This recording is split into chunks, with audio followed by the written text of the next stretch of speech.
Global Partners, líder en prevención y control de alcohol y drogas en ambientes laborales. Y la seguridad inteligente de Securitas para tu empresa presenta a nuestros columnistas de hoy. Aquí en Mesa Central, equipo de lunes completo. María José Nodón, ¿cómo estás? Buenos días. Muy bien, muy buenos días. Alfredo Ñoñán, buenos días. Hola, buenos días. Alfredo Ñoñán está hojeando el libro Mansui. Como sí, no se lo quiere dejar para él. Es una primicia. Está autografiado, Alfredo, No, por si acaso. Te lo voy a identificar de inmediato. Mientras Alfredo sigue hojeando, una joyita, María José Nodón.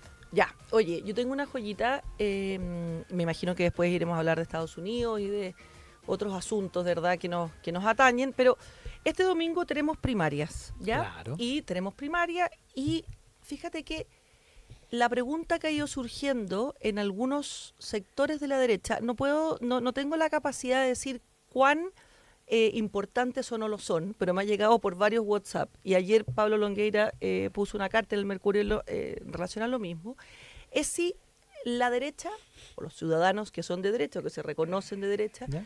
deben ir a votar o no, y si deben hacerlo estratégicamente por Janet Jara, en el entendido de que eventualmente la candidata Janet Jara sería una candidata más fácil, una competidora más simple para eventualmente la derecha ganara la elección presidencial. Ya, ahí anda circulando eso por WhatsApp.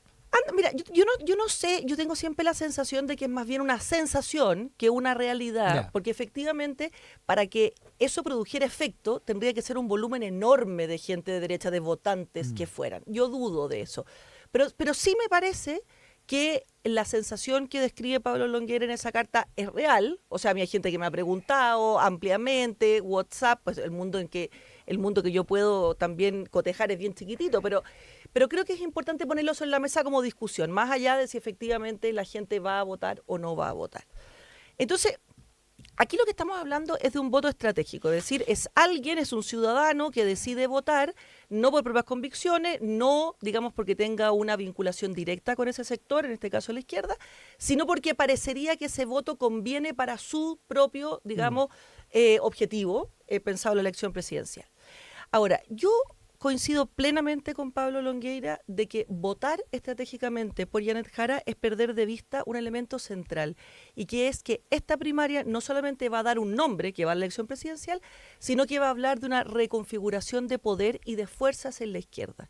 Y respecto de lo que viene para el país, es muy distinto que el triunfo esté en el socialismo democrático, aun cuando ese socialismo democrático gobierne en definitiva con el Frente Amplio y el Partido Comunista, que si por el contrario, ¿no es cierto?, el peso del poder está en la candidata Janet Jara, en el Partido Comunista, y también podríamos decir lo mismo del Frente Amplio. Esto porque dice que hay una cosa hegemónica en discusión, es que, ¿no? y que totalmente de acuerdo. Es completamente, o sea, el poder en las primarias se distribuye, ¿verdad? Y aquí lo que ha habido es una definición de identidades, hablamos de esto el lunes pasado, y por lo tanto, quien gane esa primaria es una identidad que triunfa, ¿verdad? Y lo que hemos visto en esta discusión de las primarias, en las campañas, en las franjas, es que hay temas que parecían resueltos, entre ellos la observación de los 30 años, la interpretación del estallido, y esos temas no están resueltos. Y además hay que pensar lo siguiente: la candidata Janet Jara yo creo que ha hecho un muy buen trabajo de vestirse de ciudadana común y corriente y de dejar de lado, bien escondido, que ella es militante activa y convencida del Partido Comunista. ¿Qué significa eso? O bien en la evidencia, como decía Carlos Peña en una columna la semana pasada. Como queramos decirlo, pero ahí está, ¿verdad? Entonces, ¿qué significa eso? Eso significa que Janet Jara conversa, digamos, y es clara con ciertas posturas, entre ellas, por ejemplo, la postura que tiene que ver con un pie en la institucionalidad y la otra en la calle, que está de acuerdo con el fin de las AFP, que está de acuerdo con el programa que se presentó para la constitución del primer proceso constituyente, que entre otras cosas no considera que Cuba es una dictadura. Ayer en el debate hizo una especie de ejercicio sofista impactantemente digamos, transparente, yo creo que no le resultó, en el que sin decir nada no quiso decir, ¿verdad?, que Cuba es un país en una dictadura. Entonces, creo que no es baladí, o sea, no es simple, no es indiferente que Janet Jara gane esta primaria. E incluso, y con esto termino, para la gente que lo está pensando, si es que la gana, por supuesto, pero estamos pensando que podría haber, ¿no es cierto?, gente derecha que lo considere estratégico. Yo creo que aquí hay un error además, porque si la derecha llegara a ganar, pongámonos en esa hipótesis, para gobernar, que es una cosa muy distinta, se requiere una oposición, ojalá constructiva. Si gana Carolina Toá, yo creo que la oposición va a ser radicalmente distinta que si gana el Partido Comunista o el Frente Amplio, aun cuando yo creo que la acción de estos va a ser igual muy dura. Entonces, ojo con entender que el voto estratégico es unidireccional, o sea, es quien gana. Yo creo que hay que mirarlo en un contexto mucho más amplio de cómo se reequilibra el poder y cómo ese reequilibrio del poder permite proyectar un juego de gobierno y oposición diferente hacia el futuro. O sea, tú estás de acuerdo con Longueira. Completamente de acuerdo. Y no es la primera vez, exacto. Alfredo Ñañart. Fíjate que es extraño lo que está pasando, porque se está reequilibrando todo el poder por los dos lados del espectro, porque al final del camino aquí hay un implícito, y es que los dos mundos razonables, que porque son razonables debiesen gobernar juntos, son probablemente los que no van a ganar la elección presidencial. Y eso es Chile Vamos y el socialismo democrático. Yo tengo amigos que tienen como sueño escondido que ojalá que algún día socialistas y Evópolis gobiernen, digamos. Esa cuestión es pequeñita, ¿cachai? Es decir, y además ese tipo de fórmulas funcionan en regiones parlamentarias, en coyunturas de gran coalición, generalmente acompañadas por crisis. En tiempos acotados, ¿no? Eso es Alemania en estos momentos. Claro. Alemania en estos momentos tiene una, creo que van en la tercera o cuarta históricamente. En Chile no tenemos cultura de eso. Entiendo lo del voto estratégico.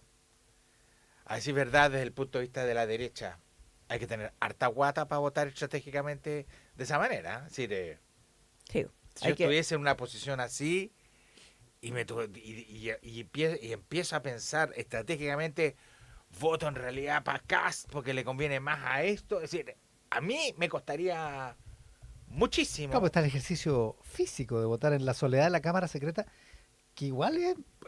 O sea, Pero, yo no sé si a ustedes les pasa, pero a mí me pasan pero cosas por cuando... supuesto, te pasan Sí, cosas. Pero evidente. Cuando marcáis, sí. Obvio, evidente. Por lo tanto, no es fácil este voto estratégico. Y sobre todo, lo que dice la José, para que sea realmente relevante, se necesita que sea masivo. Y no creo que lo es, sinceramente. No. La intervención del votante de derecha. Entiendo perfectamente el razonamiento calculador de Longueira, lo entiendo, pero entre el dicho y el hecho hay todo un trecho y no me suena realista. Pero además esos cálculos se hacen siempre. Po. Acuérdate Esos cuando estaba cálculos... la idea de que, no, Sí. de que no podía haber una primaria solo de Chile Vamos porque la gente más de lo que ahora se llama la nueva derecha o de más extrema derecha iba a ir a votar para perjudicar a Matei. Ahora, ojo, con lo que cuesta votar, con lo que cuesta entusiasmar a los votantes, yo creo que el gran desafío de esta primaria es cuánta atracción tiene respecto de votantes. Entonces, tampoco levantar gente a votar en una primaria es tan fácil. Hay otro tema, además, que también se pone sobre la mesa, y es que si eventualmente hubiera un enorme volumen de votantes de derecha que fuera estratégicamente a votar, también se genera una sensación de falso peso de la izquierda. Es decir, si en una primaria eventualmente Además, fuera muchísima gente, confunde. ¿verdad? Y ese peso también le da fuerza al candidato que ganara, ¿no es cierto?, el domingo. Entonces yo creo que aquí cada uno, por supuesto que cada uno puede tomar la decisión que sea, es perfectamente lícito ir a votar, pero lo que está diciendo Pablo habilitado, digamos. No, por supuesto, si no estás inscrito en ningún partido político, si cumple... Si es que no estás inhabilitado. Exacto, claro. Exacto. O sea, pero si eso es perfectamente lícito, es perfectamente democrática la elección, no hay problema con eso, pero lo que pone eso en la mesa para Longueira, y con lo que yo estoy de acuerdo, es que cuando uno va a tomar una decisión, tiene que mirar cuáles son los efectos de esa decisión en términos amplios, no en términos lineales simplemente, ¿verdad? Y entonces, pero me gustaría tomar otro tema, si podemos, que es lo que está poniendo Alfredo, que fíjate que ayer Arturo Esquella dijo en una entrevista que la moderación en realidad es falta de determinación. Sí, una entrevista Yo de Eugenia Fernández, la tercera. Está a la base de lo que está, de la hipótesis, digamos, que está planteando Alfredo. Y yo creo que eso es no solamente una gran equivocación, sino que es un gran malentendido que hay que empezar a ver por qué se ha instalado de esa manera. Porque ayer Carter también lo volvía a defender y decía que cuando la moderación se transforma como una bondad, como un asunto positivo en sí mismo, esto es lo que pasa. Como un fin en sí mismo. Nadie ha planteado la moderación como un fin en sí mismo, ¿verdad? Y aquí yo vuelvo a decir un tema que es permanente en mi discurso, y es que solo puede dialogar, solo puede negociar aquel que tiene claro cuál es su identidad y por tanto sabe cuáles son las banderas rojas y cuáles no. Y por lo tanto la moderación tiene mucho más que ver con la inteligencia, tiene que ver con el pragmatismo, tiene que ver con la estrategia, no tiene que ver con la cobardía, no tiene que ver con la blandura, tiene que ver todo lo contrario. Y la gobernabilidad está muy ligada a esa moderación estratégica y con objetivos claros. No, totalmente de acuerdo. A mí me llamó la atención la frase de Arturo Esquella. Le salió de corrido en el sentido que casi rima.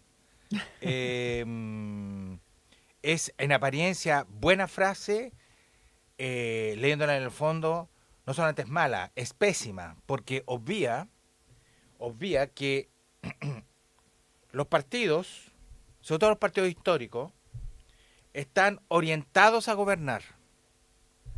Pero están orientados a gobernar no a las patadas, es decir, están orientados a gobernar a partir de un programa que puede tener énfasis más o menos radicales, pero en donde tanto el tono del programa como de quienes lideran el programa está orientado a negociar con otros porque se sabe que no va a haber una mayoría única preconstituida para apoyar en el mejor de los mundos posible el programa de los sueños.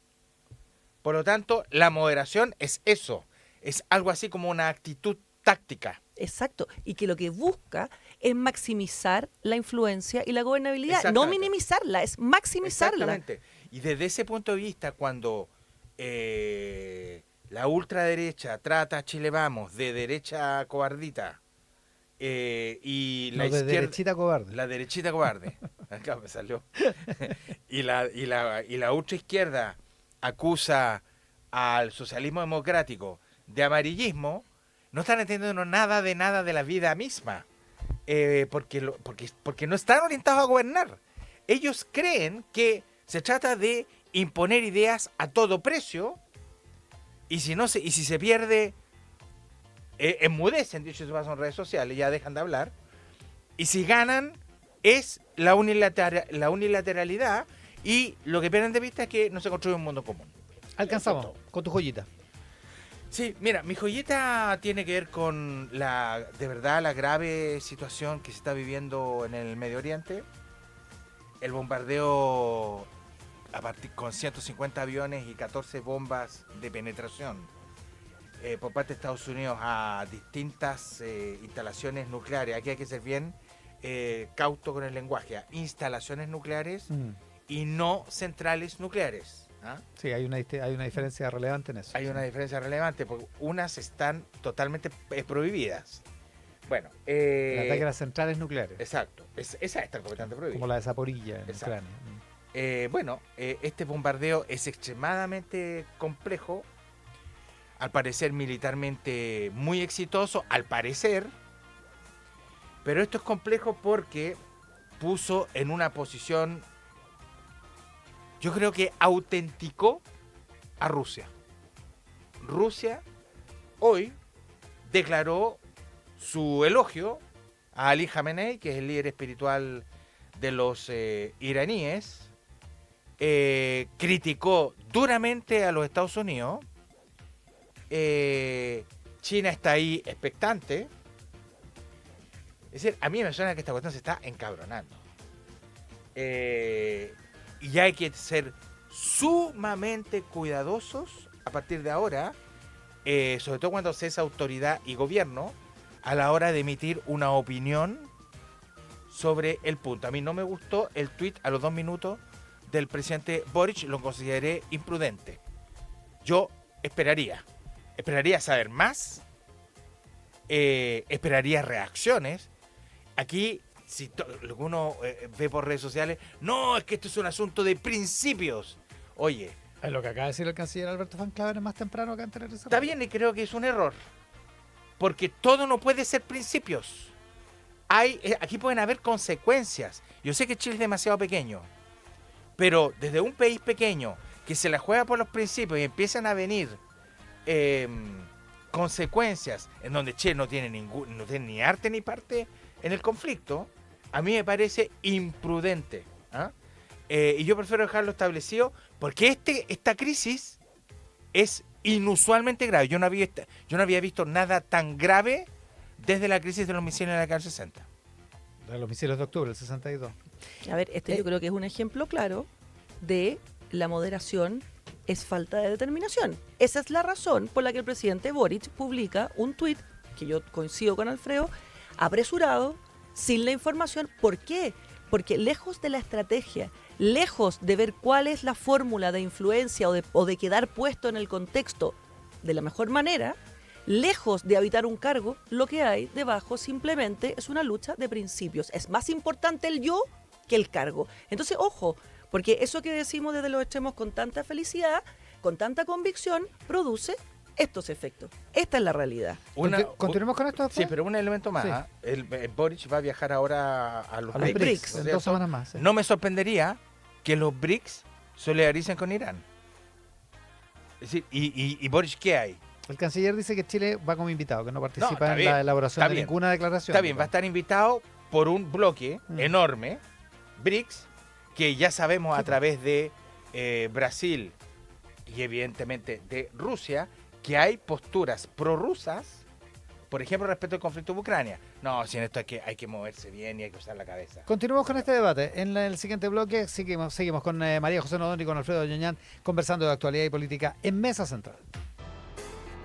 Con Alfredo Yoñán, con María José Nodón, asumiendo que Chile es un país minúsculo en materia internacional, el canciller Alberto Van Claveren, en entrevista más temprano acá en Tele 13 Radio, dice que el presidente Boric en su mensaje del sábado en la noche mantiene una posición de principios que es la posición que ha mantenido Chile permanentemente. De hecho, la compara en un sentido con la de Ricardo Lagos cuando Chile era miembro del Consejo de Seguridad en el 2003 para la invasión de Bush hijo para la Guerra del Golfo II.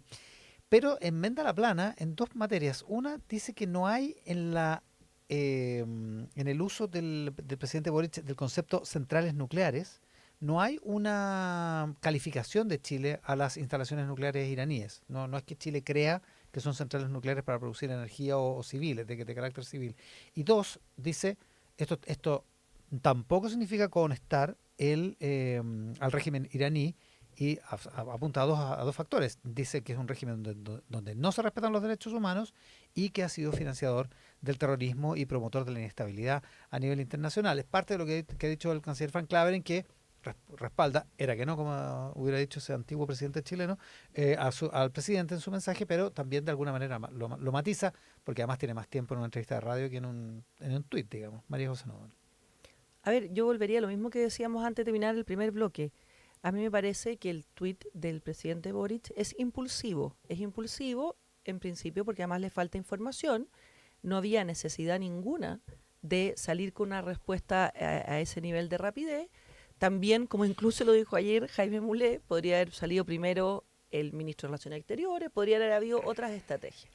Cuando yo veo la respuesta hoy día del ministro de Relaciones Exteriores, lo que hace, y bueno, obvio, está obligado a hacerlo, es aclarar 2 imprecisiones centrales, es decir, qué se entiende o no se entiende por centrales nucleares y cuál es la posición de Chile respecto de un gobierno autoritario, ¿verdad? Esas 2 imprecisiones, no son imprecisiones, son de gran calado. Entonces la pregunta es al revés. ¿Puede el presidente de un país como Chile dejar abierto 2 flancos tan grandes o importantes como estos? Para mí la respuesta es evidentemente no. Y vuelvo a lo que decíamos en el primer bloque. Lo que hay aquí es una valoración de los principios como si los principios fueran siempre lo primero que tiene que uno mostrar. Yo no estoy diciendo que no hay que tener principios, pues por supuesto yo comparto, no, y yo tengo los más fuertes, y la gente que me conoce lo sabe, los más fuertes y claros principios, pero la prudencia es también una virtud del gobernante, desde Platón en adelante, y una virtud también de los candidatos, desde Platón en adelante. Entonces, El presidente Boric comete este problema varias veces. Es el mismo problema del caso Monsalve, ¿verdad? Salir a decir, mira, yo actué bien, yo no estoy de acuerdo con esto, y produce un problema político gigantesco. Lo mismo pasa con los indultos, lo mismo pasa en otras muchas ocasiones, y hoy día es lo mismo. Entonces, ojo, porque a veces el pragmatismo, la moderación, la prudencia es tan o más importante que los principios, insisto, para que los objetivos, que son lo que realmente el camino donde uno tiene que llegar, sean viables o sean factibles y no se cometan estos problemas, digamos, que después hay que salir permanentemente a aclarar. Alfredo Yuñón. Sí, mira, uno que es, que es mi caso, históricamente pro-palestino desde siempre, y muy afín al mundo musulmán por amistades personales, hay algo que no se puede aceptar. Y no me estoy refiriendo a las masacres de Gaza, que son un genocidio, eso lo he dicho, aquí en la Quebrada del Ají, eso no está en discusión. Me estoy refiriendo a Irán. Irán no debe tener armamento nuclear, porque ese régimen, cuando nace, con el Ayatollah Khomeini, y yo me acuerdo porque el Ayatollah Khomeini vivía en París cuando yo vivía allá, estaba en el exilio, y ya estaba elaborando su doctrina. El Ayatollah Khomeini y el Irán islámico, chiita, nace a partir de una retórica de destrucción de Israel. Así nació. Y quedó casado con eso. Y de hecho, las políticas del régimen iraní nunca han variado. Por lo tanto, dotarse de un arma nuclear, teniendo a la vista que su objetivo final es la destrucción de Israel, a mí me parece que lo desacredita para tener armamento nuclear. Ahora, si Irán hubiese sido capaz de jugar la carta de la transparencia, de abrir sus centrales nucleares y demostrar convincentemente de que ellos no están persiguiendo el arma nuclear, sino que ellos están persiguiendo la generación de energía nuclear, uno podría entender. Eso jamás ocurrió. De hecho, en la última ronda de negociaciones con Estados Unidos, que duraron 60 días, y que fracasaron, al día 61, Israel bombardeó, porque encontró una ventana militar y política de oportunidad. Y además, si uno ve todo lo que ha pasado en los últimos 3 meses, es absolutamente fascinante. La región está girando. Es decir, cae el régimen de Bashar al-Assad, ruso y pro-iraní. Son aniquiladas las milicias de Hezbollah en el Líbano. Es arrasada sangre y fuego con civiles, y eso es lo que es insostenible e imperdonable. Pero es arrasada jamás en la franja de Gaza. Los hutúes en el Yemen están completamente controlados. Es decir, Irán se quedó solo. No hay ningún país de la región, y los más importantes son Arabia Saudita por acá y Egipto por acá, ningún país de la región los está apoyando, salvo este apoyo político y retórico, que es el ruso, que habrá que ver en qué se traduce más concretamente. Por lo tanto, militarmente difícil. Muy difícil, pues necesitaría un enfrentamiento directo entre dos superpotencias. Tiene su propio problema, además. Claro, ¿te das cuenta? Por lo tanto, aquí lo que ocurrió es un conjunto de errores de Irán, de no percatarse que estaba perdiendo todas sus fases de apoyo, y las perdió en un tiempo aceleradísimo. Y evidentemente con la contribución activa del Mossad israelí, que eliminó a los principales comandantes de Hezbollah en el Líbano a través de los BIP, eliminó dentro de Irán a los principales líderes de la Guardia Revolucionaria, del servicio secreto, en fin. Es decir, estamos hablando de aquí operaciones de altísimo nivel, y que dejan en este momento a Irán como un león herido, y eso, ojo, y eso también lo hace peligroso. No sé, es decir, yo por todas estas razones, yo me hubiese abstenido de opinar de buenas a primeras, y menos por un tuit. María José Nodo. A ver, yo tres aspectos, fíjate, pensé ayer cuando revisaba la información sobre este evento. Tres cosas creo que son interesantes mirar desde el punto de vista político, es decir, qué es lo que hay abajo, primero, qué es lo que hay abajo como ideológicamente subyacente, que esto es bien relevante. Lo segundo, cómo en Estados Unidos la derecha y la izquierda se han posicionado respecto de este evento, que creo que es muy fundamental también respecto a los apoyos de En Trump. oposición. Y lo tercero es el tema de la penetración en América Latina, que también es una cosa importante. O sea, a ver, vamos por lo primero. En el tema de base ideológico, aquí creo que hay cuatro cosas que uno podría pensar. Primero, hay un choque ideológico entre aquellos que apoyan la mano dura, ¿verdad? O sea, que validan la intervención de Estados Unidos como una forma de reconfigurar, de volver a reordenar las fuerzas en el mundo, que a partir del gobierno anterior de Estados Unidos estaba ese rol perdido o al menos desdibujado. Y otros, ¿verdad?, que apuestan con fuerza a la diplomacia. Yo creo que hay ahí, primero, una visión de las relaciones internacionales que es importante estar atento. Lo segundo es que aquí hay una discusión importante respecto a la legitimidad constitucional del ataque. Entonces, Trump justifica esto, ¿verdad?, en una... no sé si decirle resquicio, porque resquicio tiene una declaración de guerra, sí, claro, tiene una connotación negativa, pero en una herramienta, digamos, que le permite saltarse o justificar, saltarse al Congreso. Pero ahí hay un tema, porque Trump vive siempre en la frontera del respeto de las normas. Entonces, en el filo. Eso también... Ha estado gobernando por decreto estos 5 meses. Exactamente. Eso también es un tema que hay que ver, y porque a uno le puede parecer, digamos, positivo o negativo, pero cuando se establece eso como una forma de gobernar, obviamente es un problema. Lo tercero es el riesgo de la escalada que puede tener esto y cómo influye en el mundo. Y el cuarto tiene que ver con que se vuelve a reposicionar el rol de Estados Unidos como un cierto policía mundial, ¿verdad? O sea, es alguien que está a la mira o a la caza, digamos, de reordenar o de estructurar o equilibrar. Y eso no es coincidente incluso con la postura inicial de Trump en su programa, ¿verdad? Y el MAGA, que es su grupo, vuelve alguna parte de él a reivindicar el América primero, ¿verdad? Ese Estados Unidos que no está articulando los conflictos, o sea, como policía, los problemas del mundo, sino que más bien está hacia adentro. Entonces, cuando uno lo mira tal vez así, habría que interpretar así, que esté con el jockey en las fotos exactamente. de la sala de situación en y la yo Casa me Blanca, dediqué, fíjate, a leer diarios norteamericanos de izquierda y de derecha. Y estos 4 puntos que yo estoy poniendo sobre la mesa están muy en la discusión. Entonces uno ve a la derecha no completa apoyando a Trump, ¿verdad? Porque el poderío de Estados Unidos es algo que los seduce, o sea, la muestra de la fuerza, pero con el problema de qué pasa si esto escala y entonces ya no podemos tener América primero, sino que tenemos que dedicarnos a los otros. Por el contrario, la izquierda marca mucho el punto de la falta de respeto institucional, digamos, del Congreso y de cómo se gobierna en el margen. Y por último, yo creo que también habría que pensar, hay un artículo interesante de Athena Lab respecto de esto, pero más bien pensado en Israel y Irán.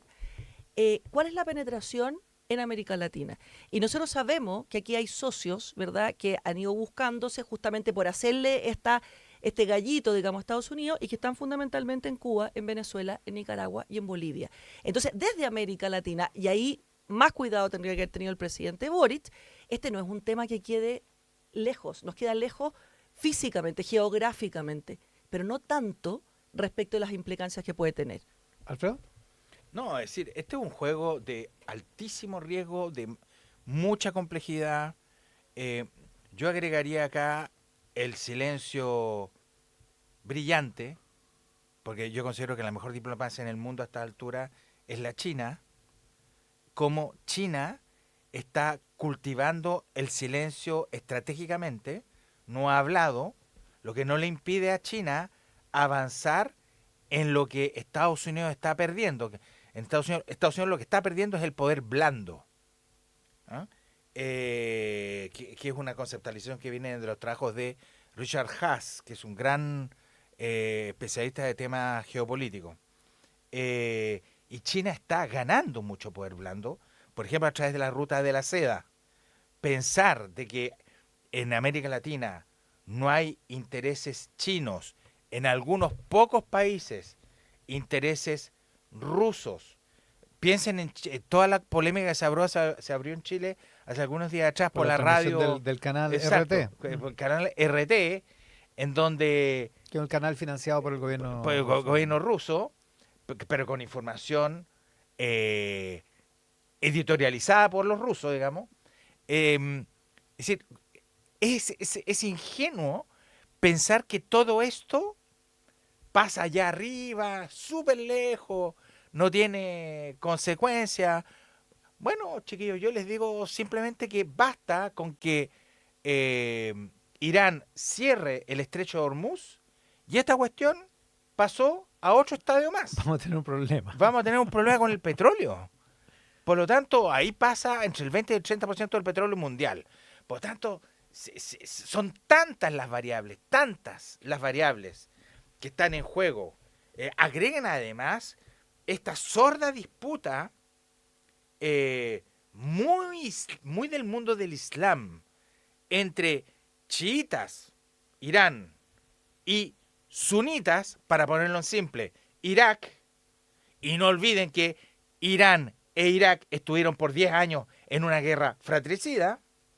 Bueno, hay además disputas por la hegemonía del Islam en este tipo de situaciones. Es decir, está pasando de todo.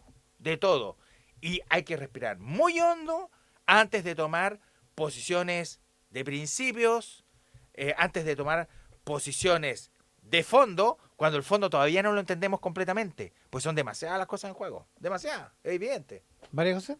Oye, a mí me interesó particularmente en esta búsqueda que hice de fuentes, una encuesta que hace JL Partners en Estados Unidos y que dice que el 65% de los votantes autodefinidos MAGA, o sea, Make America Great Again, aprueban los bombardeos, ¿ya? Es decir, esa cifra es mayor que la del 65. 2/3, ¿ya? Sí, que la del republicano promedio, que lo apoya en un 51%. Entonces, eso es bien interesante respecto del apoyo político, porque incluso el grupo más fuerte, digamos, de Trump, tiene casi un 30% de rechazo. Pero si tú lo bajas al republicano medio, entonces ya el rechazo es casi del 50%, ¿verdad? Entonces, lo que uno ve aquí, ¿verdad?, es que la facción más dura es la que le es a Trump, igual que en muchos, digamos, países que tienen el mismo esquema de gobierno, siempre fiel. O sea, de alguna manera lo respaldan siempre, en cualquier momento. Pero que esa facción no es, o sea, esa opinión no es extendible necesariamente a sus afines ideológicos o a sus afines políticos. Claro, entonces, que está más allá de la frontera claro, entonces ahí es cuando uno piensa, cuando empiecen los costos, porque aquí no hemos tenido todavía costos, aquí solamente hemos tenido una comunicación de logros, ¿verdad?, respecto de Estados Unidos. Pero cuando empiecen los costos, la pregunta que se hacen, digamos, muchos analistas es cómo se va a redistribuir ese apoyo. En el fondo, ¿cuánto está dispuesto el norteamericano a pagar precio justamente por esa acción de Donald Trump? Oye, un minuto. Sí, dale. Sí. Lo que es más complicado en esto es la motivación que a mí menos me convence. Es que Estados Unidos e Israel están buscando el cambio de régimen de Irán. Esa motivación la considero muy débil. Muy débil, porque esa sí que ya es, si ya todo esto es intromisión en asuntos internos, esa ya es de las más grotescas. De las más grotescas.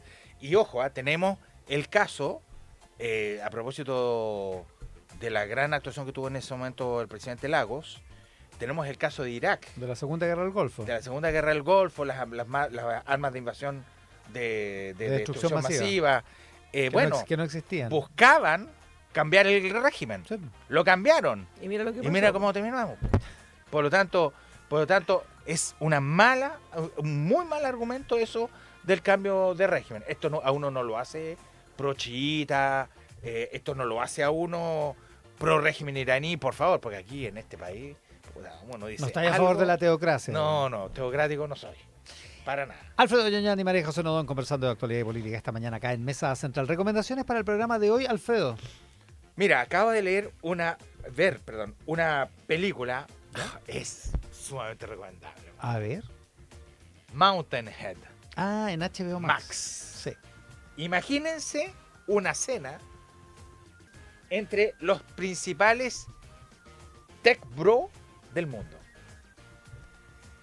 Atiende uno de ellos, se compró una casa increíble, no sé si en los Alpes, no tengo idea dónde es. ¿Ya? Puta, y llegan Mark Zuckerberg de Meta, no son ellos, ¿ah? Llega Mark Zuckerberg de Pero Meta. como si fueran, ¿ya? Claro. Son los millonarios Llega tecnológicos. Jeff Bezos de Amazon. Llega Sundar Pichai de Google. Y llega Elon Musk de X. Todos a comer. Todo a comer. Puta, y empiezan a conversar. Oye, llegaste a los 65.000 millones de patrimonio. Y salen a caminar a la nieve, se sacan las camisas y se ponen y se escriben con lápiz el patrimonio de cada cual. Una cuestión apestosa, ¿eh? Apestosa. La conversación más desagradable que uno se puede imaginar. Y están pensando en introducir una innovación que necesita que uno de ellos le compre otra cosa al otro. ¿Ya? Y tiene un efecto entre los cuatro que hace un cambio muy importante en el funcionamiento de la sociedad. Y el cuarto se resiste. Y la pregunta es, ups, ¿qué hacemos? Oye, Está buena. yo de verdad, mira, actúa Steve Farrell. Sí, Steve Carell. Carrell. Yo de verdad la recomiendo. Mi hijo se aburrió como otra. Porque la vimos con la nieta. Estaba más preocupado de la nieta que... Bueno, Es que es difícil. claro. Yo me preocupé de la nieta y me fijé en la película. La película vale de verdad mucho la pena. Mountain Head en HBO No, Max. mira, te describe estos billonarios, de una manera, si son así, son realmente muy desagradables. Gente muy desagradable. Jesse Armstrong, que conoce ese mundo, que es el creador de Succession, es el creador de el cerebro detrás de Mountain Head. En HBO Max. María José Nodón. Oye, yo también voy a recomendar una película. Yo soy pésima para las películas, pero aproveché este fin de semana y vi una película que me parece recomendable, que se llama La Mentira Original. Es una película que está en Apple TV. ¿Ya? ¿Ya? Mira, nos transporta a un mundo donde la deshonestidad no existe. O sea, la mentira no existe. La gente no puede decir mentiras ni inexactitudes. ¿Ya? Y por lo tanto... No puede como No puede. ontológicamente, O sea, no es que física, haya una ontológica, ni decisión, digamos, filosóficamente. ya. No puede, no le sale, no conoce, no existe la palabra, de hecho, mentira, Es en como el lenguaje. Ya. ¿Ya? Como ese personaje de Jim Carrey en la película Mentiroso. Sí, Que pero no es podía es mentir distinto. por un hechizo. No, pero este no era un hechizo. Esto es...